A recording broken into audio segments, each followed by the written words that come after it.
Bonjour Jean-François Bodin. Bonjour Nicolas. On va revenir ce matin sur les nouveaux contrats de développement 2024-2027 et pour en parler, vous recevez la secrétaire générale adjointe du Haut-Commissariat. Karine Faro, bonjour.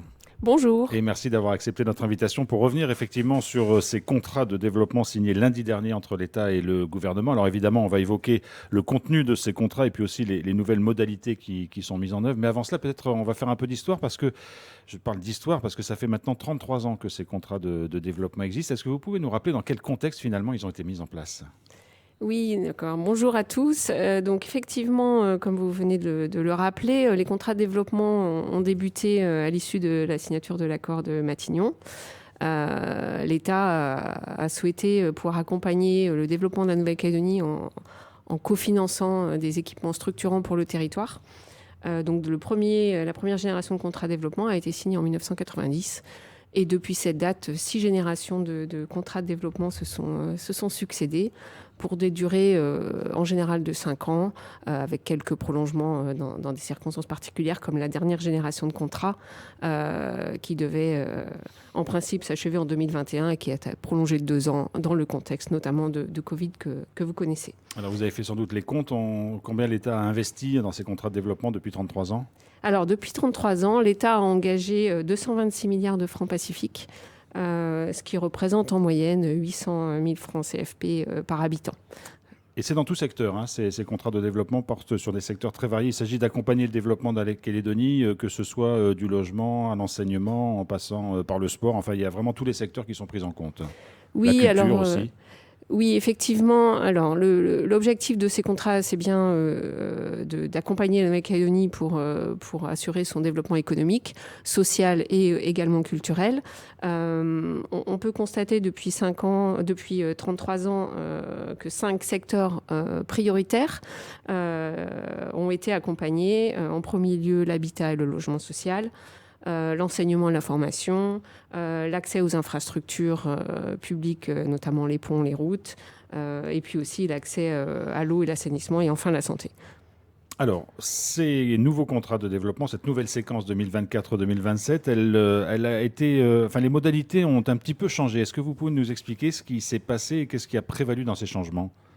Alors, ces changements proviennent des constats opérés par le Haut-Commissariat lorsqu'on a procédé au bilan de ces 33 dernières années et de la dernière génération de contrats, et puis également d'une analyse, un audit qui a été opéré par la Cour des comptes sur ces 30 dernières années de contrats. Au fil des années, l'organisation des contrats s'était très fortement complexifiée et on était arrivé à avoir 10 contrats entre l'État et les différentes collectivités, des intercommunalités, des contrats qui associaient également les 33 communes du territoire. Et c'était devenu une gouvernance extrêmement complexe pour finalement un territoire de 270 000 habitants. Il faut savoir qu'en Hexagone, l'équivalent des contrats de développement sont signés entre l'État et la région. Il n'y a qu'un seul contrat par région, donc pour une population beaucoup plus importante. On s'est aperçu également que finalement les contrats de développement n'étaient pas forcément le meilleur outil pour accompagner notamment les communes rurales, les petites communes avec des petites équipes qui ne sont pas forcément dotées pour pouvoir prévoir 4 ou 5 ans à l'avance l'ensemble des projets qu'elles souhaitaient voir accompagnés. Donc pour toutes ces raisons, l'État a simplifié la gouvernance des contrats, et donc désormais il n'y aura que 4 contrats de signés, un entre l'État et le gouvernement qui a été signé lundi et un contrat avec chacune des provinces qui seront signés très prochainement. Oui, ça ne veut pas dire autant que vous laissez tomber les communes.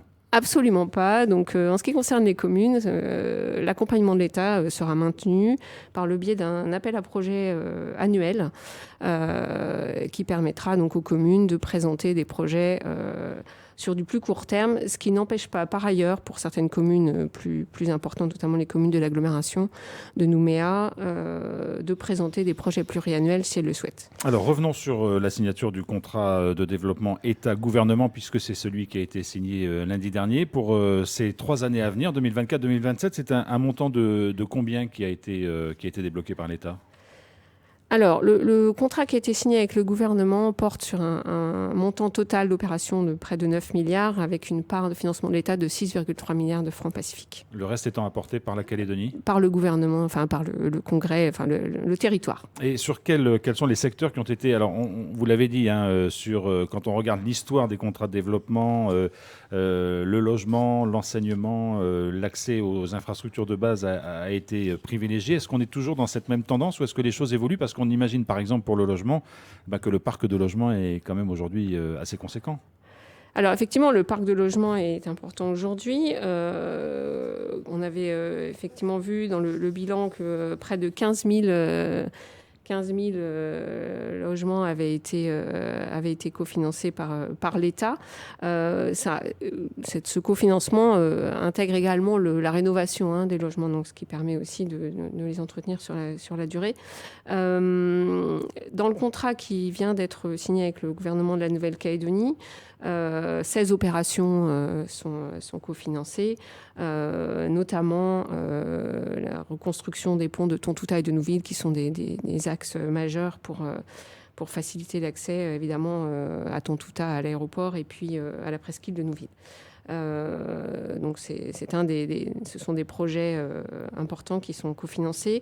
Il y a aussi un volet accompagnement du fonctionnement dont on parle moins, mais qui permet de cofinancer certains organismes ou le financement de certaines opérations. Je pense par exemple à l'Institut agronomique néo-calédonien, où l'État contribue au fonctionnement de cet organisme. Voilà, il va y avoir aussi de l'achat d'équipements scientifiques pour le CRESICA. C'est peut-être des choses que les Calédoniens voient moins. Le CRESICA, c'est les organismes de recherche en Nouvelle-Calédonie. Il va y avoir l'installation de radars météo. Enfin, il y a des choses qui ne sont pas moins visibles que la réfection des ponts ou la reconstruction des ponts de Tontouta ou de Nouville. Oui, effectivement. Donc, comme on l'a rappelé, l'État accompagne la Nouvelle-Calédonie dans de nombreux secteurs, y compris la jeunesse, la culture, puisque l'État va aussi financer des collèges. Mais ça passe aussi par des équipements plus discrets, comme effectivement des équipements scientifiques qui permettent à la Nouvelle-Calédonie de se doter des outils utiles pour son développement. Alors, Karine Faraud, ce sont des investissements importants, ce sont pour des travaux aussi importants. Prenons le cas, par exemple, de la reconstruction du pont de la Tontouta. L'argent va être débloqué dans le cadre de ces contrats de développement. Est-ce qu'un calendrier est mis en place dans le même temps? Est-ce que les travaux doivent être opérés sur la durée du contrat de développement ou est-ce que ça peut dépasser? Comment les choses s'organisent? Alors, les contrats sont signés pour une durée de 4 ans. C'est aussi une nouveauté. On a réduit la durée des contrats pour se caler avec les autres dispositifs de l'État, les contrats dans l'Hexagone et puis aussi les dispositifs d'accompagnement de l'Union européenne. Donc, les opérations doivent être engagées pendant la durée du contrat, mais les travaux peuvent être terminés ensuite pendant plusieurs années après la fin du contrat. Alors j'imagine qu'il faut faire des arbitrages parce que 16 opérations, c'est déjà beaucoup, mais il y a sans doute des besoins qui sont supérieurs à ces opérations. Comment vous faites les choix? Vous travaillez vraiment main dans la main avec le gouvernement? Ce sont des arbitrages qui se font ensemble, en commun? Alors, tout d'abord, il faut savoir que la discussion de ces contrats, c'est un long travail qui a débuté pour le Haut-Commissariat au mois de juin 2023, puisque le Haut-Commissaire s'est vu confier un mandat par le ministre des Intérieurs et des Outre-mer et le ministre délégué aux Outre-mer, mandat qui définissait le montant total de l'accompagnement de l'État. On peut rappeler que l'État accompagnera la Nouvelle-Calédonie pour un montant total de 39 milliards de francs Pacifique sur ces 4 années. Donc l'État a maintenu les montants annuels d'accompagnement des contrats précédents. Et dans ce mandat, le ministre définit les priorités. Donc il a été maintenu l'ensemble des secteurs dont on a parlé tout à l'heure. Et sur la base de ce mandat, le Haut-Commissariat travaille et a discuté pendant de longs mois avec l'ensemble des collectivités qui ont présenté des projets.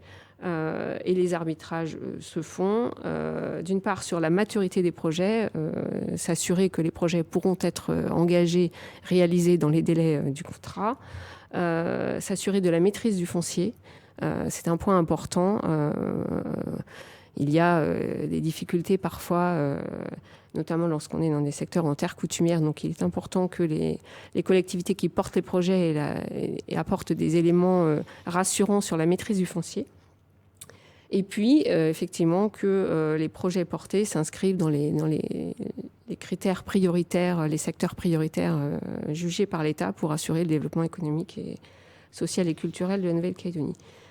Un autre point important dans les arbitrages, c'est aussi la prise en compte de l'éco-conditionnalité. On s'assure que les projets portés par les collectivités prennent en compte la dimension de transition écologique dans la construction des bâtiments notamment. Alors, on a évoqué la signature, puisque c'était lundi dernier, des contrats de développement État Nouvelle-Calédonie. Pour terminer, Karine Faraud, un mot sur le calendrier à venir, parce que vous l'avez dit, il y a encore 3 contrats à signer pour cette période 2024-2027 avec les 3 provinces. Il y a un calendrier qui est mis en place, ça devrait intervenir assez rapidement. Oui, les contrats, la signature de ces contrats interviendront dans les prochaines semaines. La semaine prochaine pour la province Sud et les semaines suivantes pour la province des Îles et la province Nord. Et il y aura aussi la signature des conventions de fonctionnement, puisque l'État accompagne aussi, comme on le disait, le financement de certains organismes et quelques opérations de fonctionnement de communes, et qui seront également signées dans les prochaines semaines. Et on connaît les montants de ces contrats ? Alors, il n'y a pas on ne donnera pas le montant détaillé par contrat, ce sera annoncé au moment de la signature de ces contrats, mais l'ensemble de tous ces contrats, l'État accompagne pour un montant total de 39 milliards de francs Pacifique. Karine Faraud, secrétaire générale adjointe du Haut Commissariat, merci beaucoup d'avoir été avec nous ce matin. Merci beaucoup.